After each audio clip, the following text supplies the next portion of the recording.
morning students. So in the previous video we had seen regarding like community health nursing, where we have completed about the community health nursing portion. So now I'll continue with the medical surgical nursing, where we started with GI disorders. In the previous, like long back, I had sent few videos related to GI disorders. So we'll continue with that disorders only. So in that previous last topic which I had dealt in GI disorders, it is gastritis, where we have completely dealt with gastritis. So now we'll start with the next topic, that is GRDSS.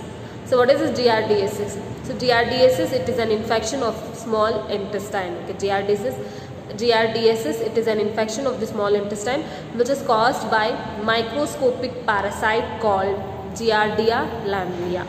So GRDSS, it is usually a infection. It is usually an infection of small intestine which is usually caused by a microscopic parasite. Okay, which is usually caused by microscopic parasite which is usually called as Giardia lamblia. So GRDSS, it is usually an infection of small intestine which is usually caused by microscopic organism which is called as Giardia lamblia. Okay, which is usually called as Giardia lamblia. The parasite attaches itself. Okay, the parasite attaches itself to the lining of the small intestine. So what it does? It attaches to the lining of the small intestine. Okay, it attaches to the lining of the small intestine in humans. Okay, lining of the small intestine in humans, where it substages the body's absorption. Okay, where it substages the body's absorption of fats. Okay, where it substages the body's absorption of fats and carbohydrates from digested food. Okay, and carbohydrates from digested food.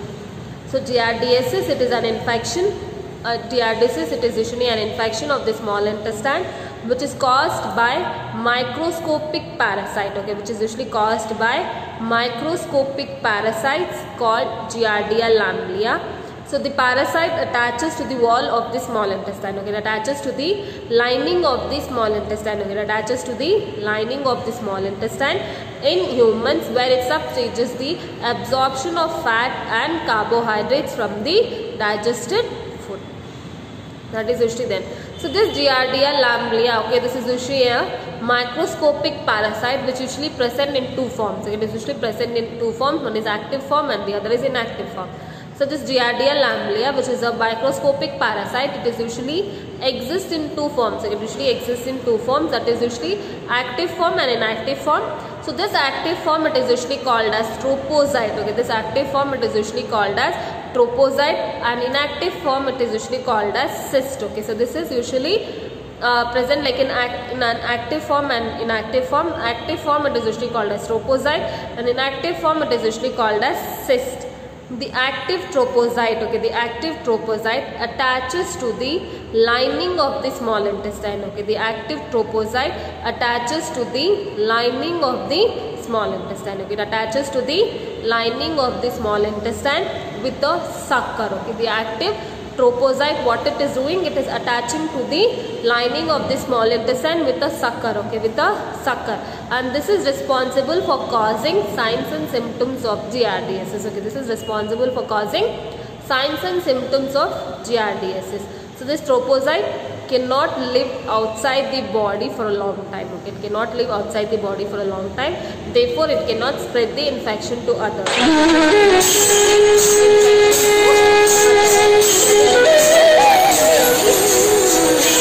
We'll continue with the class. So I was giving like about I was dealing with GRDSS.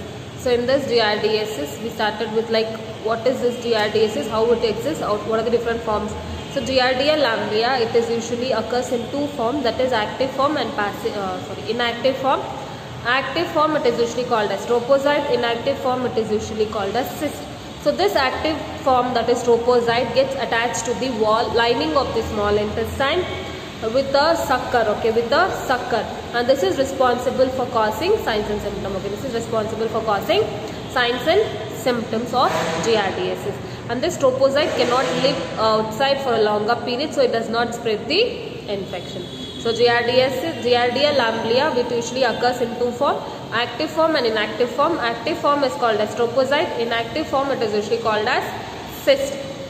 The active tropocyte, okay, the active tropocyte attaches the lining of the small intestine. Okay, it attaches the lining of the small intestine and this with a sucker, and this is responsible for causing signs and symptoms of giardiasis. As it does not occur, like it cannot be outside for a longer time, so therefore it does not spread the infection. So next is inactive form, which is called as cyst.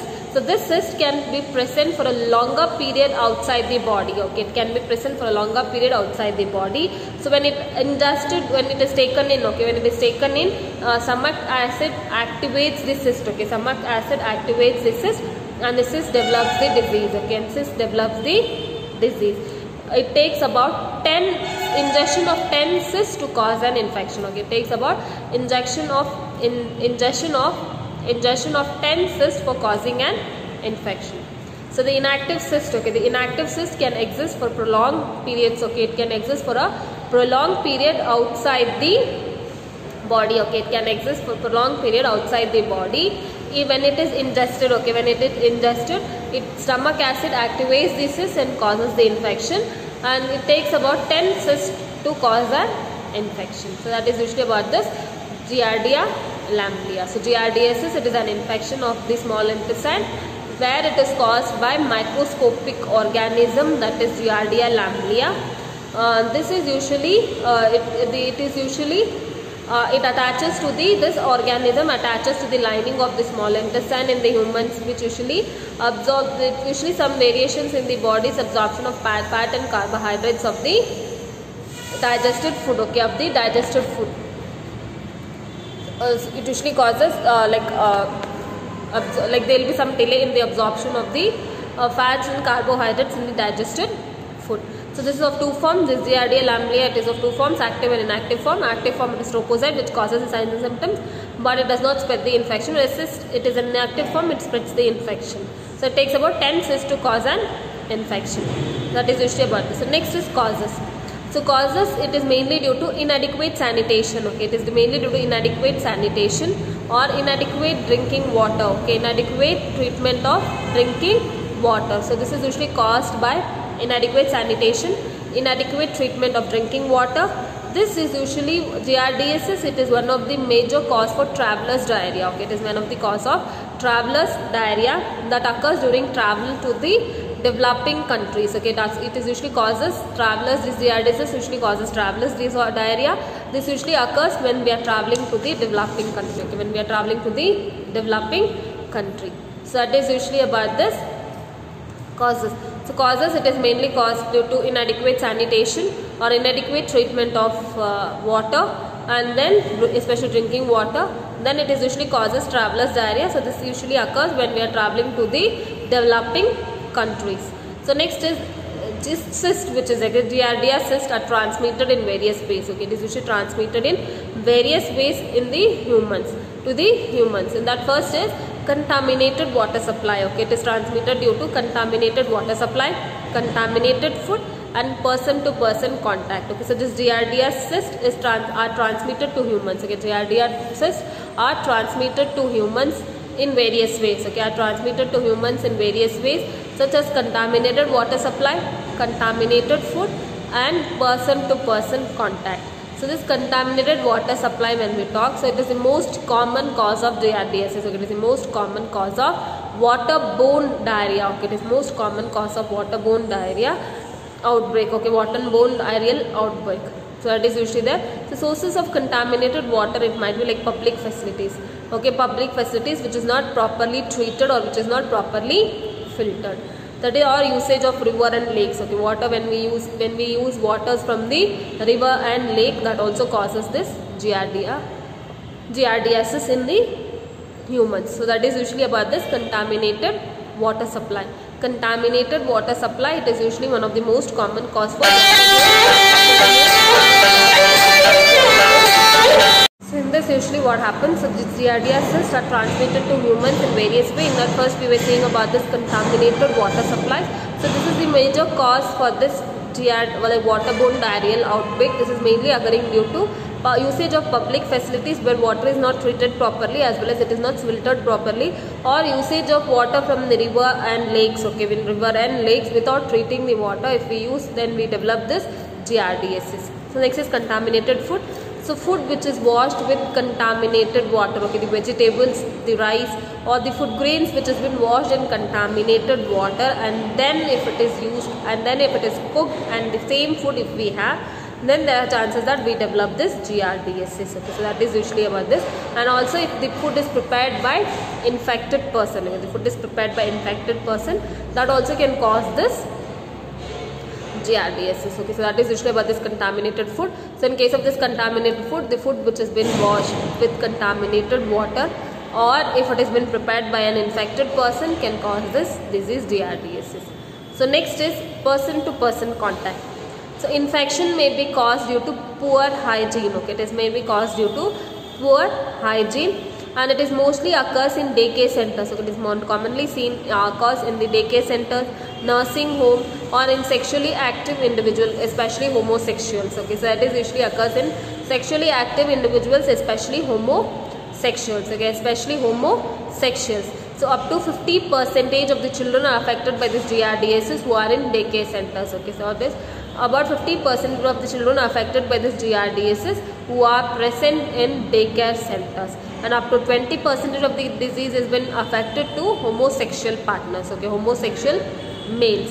So that is usually about this thing. That is usually about this person to person contact. So infection can be caused by poor hygiene, and it is mostly commonly occurring in daycare centers, nursing homes, or in case of homosexual males. So about 50% of the cases of this GRDSS is seen in children who are in daycare centers, and about 20% of the GRDSS is seen in homosexual males. So that is usually about this. This is how it is transmitted to humans in different ways. That is contaminated water, contaminated food, and person to person contact. So next is clinical symptoms.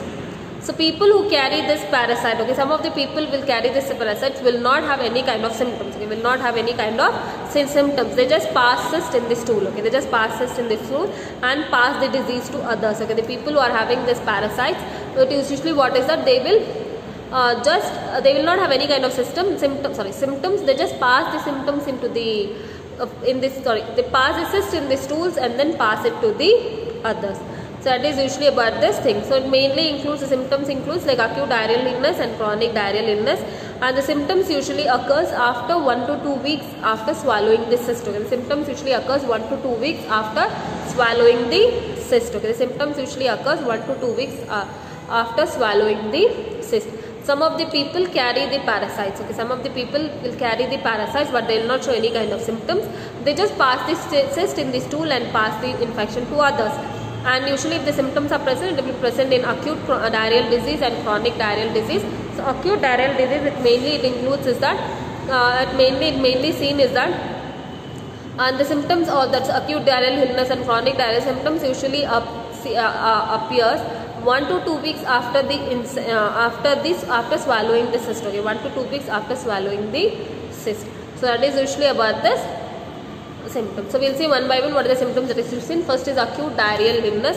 So in case of acute diarrheal illness, the main thing is that diarrhea will be present and the stool will be profuse and watery. Okay, the stool will be profuse and watery. Okay, the stool will be profuse and watery, and usually the later the disease, the stool becomes very greeny as well as foul smell. Okay, so that is the stool becomes greeny as well as foul smelling. So that is usually blood, pus and mucus will not be present. Okay, blood, pus and mucus will not be present in the stool.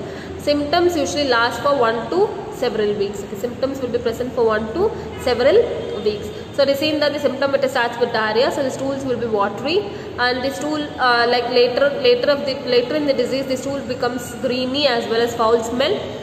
Blood, mucus and pus will not be there, and the symptoms will be present for 1 to several weeks. Okay, many weeks you can see the presence of this diarrhea. So next, due to this, weight loss will be there, loss of appetite will be there, bloating will be there, abdominal cramp, pain in the abdomen, excessive gas will be passed. So it is, and then burps. Okay, so they will be having continuous burps. Okay, they will be having continuous burps. So that is usually said. Abdomen will be distended. Okay, abdomen will be distended. Occasionally you can see fever, vomiting and nausea. Okay, occasionally you can see fever, nausea and vomiting. Okay, occasionally you can see fever, nausea and vomiting. So the symptoms of this chronic diarrheal. So sorry for some disturbance in the video. I'll just continue with the class.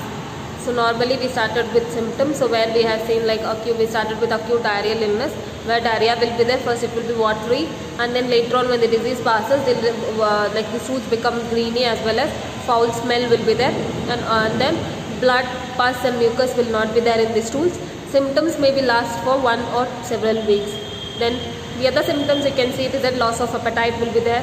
Then they will be having weight loss, and also they will be having abdominal bloating, abdominal cramps, pain, excessive gas, release of excessive gas. Then they will be having sulfur taste burps. Okay, they will be having sulfur taste burps. Then the abdomen will be distended. Okay, the abdomen will be distended. Occasionally you can see nausea, vomiting, fever also will be present. So this is about this acute diarrheal illness. So next is chronic diarrheal illness. So in case of this chronic diarrheal illness, it is diarrhea will be there similar to that of the acute, where it will be usually we've seen that alternatively you can see they will be having diarrhea as well as constipation. Okay, same thing like of that of the acute diarrheal illness, but alternatively you can see some diarrhea and constipation will be present. Okay, alternatively you can see diarrhea and constipation will be present. So that is usually about this thing. And then abdominal pain, it worsens. Okay, abdominal pain will become severe when they are eating. Okay, abdominal pain will be present and it becomes severe when they are eating. So that is usually there. Then occasional headaches will be there. Okay, occasionally they will be having headache, weight loss will be there. Okay. So this is usually about this chronic diarrheal illness, that is diarrhea, abdominal pain, headache as well as weight loss will be there. So this is the symptoms of this DRDSS, that is acute diarrheal illness and chronic diarrheal illness. So this is diagnosis. Diagnostic test, it usually includes stool examination should be done, string test should be done, then aspiration and biopsy. Okay, stool examination, string test, aspiration and biopsy. So what is a string test? So when we are talking about the string test, so this is usually called as Entro test. Okay, it is usually called as Entro test. It is one of the tests which is used to detect presence of parasites in the upper part of the small intestine. So string test, it is also called as Entro test. So it is one of the tests where we will be checking on the presence of parasite in the upper part of the small intestine. Okay, upper part of the small intestine. So before doing this test, NPO should be done. Okay, before doing that, NPO should be maintained up to 12 hours. Okay, NPO should be maintained up to 12 hours. And then patient will be given a swallow of gelatin capsule. Okay, patient will be given a swallow of gelatin capsule which is similar to that of vitamin supplement. Okay, which is similar to that of vitamin supplement. So this capsule contains a spool of nylon string. Okay, it usually consists of a spool of nylon string as well as a weight which helps to go inside the stomach. Okay, which helps him to go inside the stomach. The end of the string, okay, the end of the string will be taped around the cheek or it will be taped around the neck. Okay, it will be taped around the cheek or it will be taped around the neck just before the swallow of the capsule. Okay, just before the swallow of the capsule. So that is usually that string test. It is also called as Entro test, which is done mainly to this test is mainly done to know the presence of parasite in the upper part of the GI system. Okay, to know the presence of parasites in the upper part of the GI system. So this is usually small intestine. So before this test, NPO should be done for 12 hours. Then actual test, what is done, a gelatin capsule will be swallowed, which is similar to that of the vitamin supplement, and this usually consists of spool of nylon and a weight which helps him to enter inside the stomach, and the string will be attached to the cheek or the neck. So this is before swallowing the capsule. So once the pill is down, okay, the doctor advises the patient to sit for 4 hours, okay, to relax for 4 hours. And during this, in case of children, they sleep during this time. Okay, so therefore they have to relax for 4 hours. As we rest, natural digestive process will gradually dissolve. Okay, natural digestive process will gradually dissolve and moves the capsule down to the small intestine. Okay, as we relax, normal digestive process starts. Okay, normal digestive process starts, and it allows the capsule to enter into the stomach. So that is usually done, and then meanwhile the string gathers material from the stomach. Okay, meanwhile the string which is also moving, it will gather the content of the stomach, upper intestine, including potential parasites also. Okay, so it gaps the content of the stomach and upper intestine as well as the parasites also is there. After the specified amount of time, okay, after the specified amount of the time, the string will be pulled back. Okay, after the specified amount of time, the string will be pulled back up to out of your stomach. Okay, out of the patient stomach through. So that is usually the one, and then it will be placed in a container. And then it is transported for the lab for examination, and this should be transported within 1 hour. Okay, it should be transported within 1 hour. So this is usually about the string test. So this diagnostic evaluation, it is mainly they go with the stool examination, spring test, aspiration and biopsy. String test, it is also called as entro test, where it is usually done for the training the exam to about the parasite which is present in the upper part of the small intestine. NPO should be given for 12 hours, and the actual test, the patient should be allowed to swallow gelatin capsule which is similar to that of the vitamin supplement. Okay, which is similar to that of the vitamin supplement. And this usually what happens, they will be having a spool of nylon string and a weight. This allows the capsule to enter into the stomach, and then the string is attached to the cheek or the neck before swallowing the capsule. So once the capsule is swallowed, then the doctor asks the person to sit back and relax for 4 hours.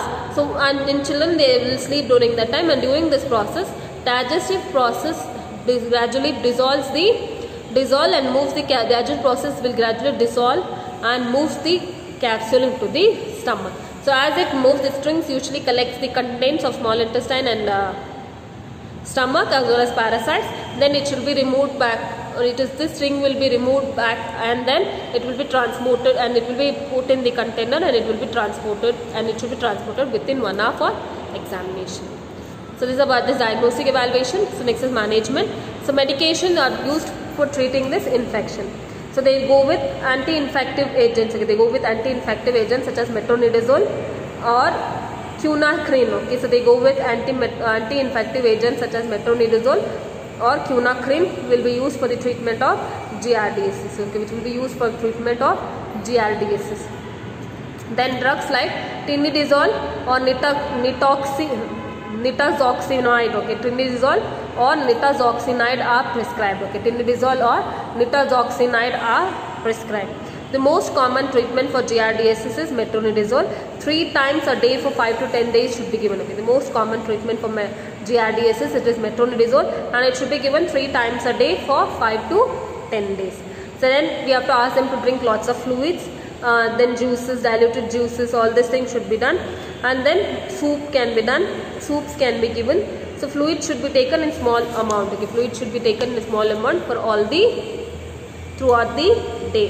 Then we have to avoid fluids containing caffeine. Okay, we have to avoid fluids containing caffeine, and then we have to ask them to suck ice chips. Okay, so that they can keep them we can keep them hydrated. Okay, so that is usually we can keep them hydrated.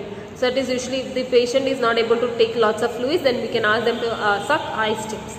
And then after 12 hours, the diet can be started with blunt foods. Okay, after 12 hours, the diet can be started with blunt foods such as potato, noodles, rice, toast, boiled vegetables. Everything can be given to the person. Avoid spicy and fried foods. Okay, avoid spicy and fried foods. So these are usually the management that we have to do. So mainly we go with medical management, that is medications can be given to treat this giardiasis. So the medications that we give for treating this giardiasis, like it includes anti-infective agents such as metronidazole and quinacrine, or it can be given like tinidazole can be given, or tinidazole and nitazoxanide can be given. But the best treatment is giving metronidazole 3 times a day for 5 to 10 days. Then ask them to have lots of fluids, and then ask them to avoid this caffeine containing fluids. Then we have to ask them to suck ice chips so that we can keep them hydrated if they are not able to have fluids. Then we have to ask them to avoid greasy food or oily food or spicy food. Then we have to, after 12 hours, then we have to start with blunt foods like potato, noodles, boiled vegetables, everything can be given. So this prevention of this giardiasis. So how we can prevent this giardiasis? So that is mainly we have to drink water which has been treated. Okay, drink that water only which has been treated. If at all, if your filters are not available, then you can boil the water and drink. Okay, you can boil the water and drink, and then filter the water with the pore size of less than 1 micrometer. Okay, filter the water with the pore size less than 1 micrometer. So this will not allow the trophozoites and cysts to enter into the water. So it is drink water which has been filtered or treated. If at all if it is not there, then you can boil the water and then filter by use like or filter it through a filter with a pore size. Okay, boil the water or filter with the pore size filters with a pore size less than 1 micrometer. This will not allow trophozoites and cysts to enter into the water. Do not drink the water, fresh water from the stream or lake or rivers without filtering it. Okay, do not drink the water directly, fresh water from the stream, lakes and rivers without filtering the water. And do not use ice or do not use this water from the fresh water. That is usually then, or do not use ice or drink beverages. Okay, do not use ice or drink beverages which is made from tap water. Okay, do not use ice or drink beverages which is made from tap water, because that might be contaminated. Okay, the tap water might be contaminated. So that is usually then avoid foods washed in contaminated water. Okay, avoid foods to be washed in contaminated water. And do not use or eat uncooked food also. Okay, do not eat uncooked also. And then travelers, be careful when you are traveling, because you have to avoid drinking water in foreign countries. Okay, they have to avoid drinking waters in the other countries or foreign countries. Wash hands before eating as well as after eating. Wash hands before changing the diapers and after changing the diapers. Wash hands while using this toilets. So that is usually about this thing. Avoid oral and anal sex. So it is avoid oral and anal sex. Avoid risky sexual behavior. Okay, avoid risky sexual behavior. Okay. So this is usually the prevention that we have to do. So prevention mainly it includes is that we have to avoid drinking water directly from the stream, lake or something. We have to we should boil the water or filter the water by using filter size of less than 1 micrometer, so that it will not allow the trophozoite and cysts to enter. Next, avoid ice and beverages which is prepared from tap water. Do not wash the food items in the contaminated water. Do not eat uncooked food. And then travelers, be careful, don't drink water and contaminated water. Then avoid oral anal sex. Risky sexual behavior should be avoided. And then wash hands before eating, before using toilets, after using toilets, before changing the diapers and after changing the diapers. So this is usually the preventive measures in order to treat this giardiasis. So giardiasis is nothing but infection of the small intestine which is caused by a microscopic organism, that is Giardia lamblia.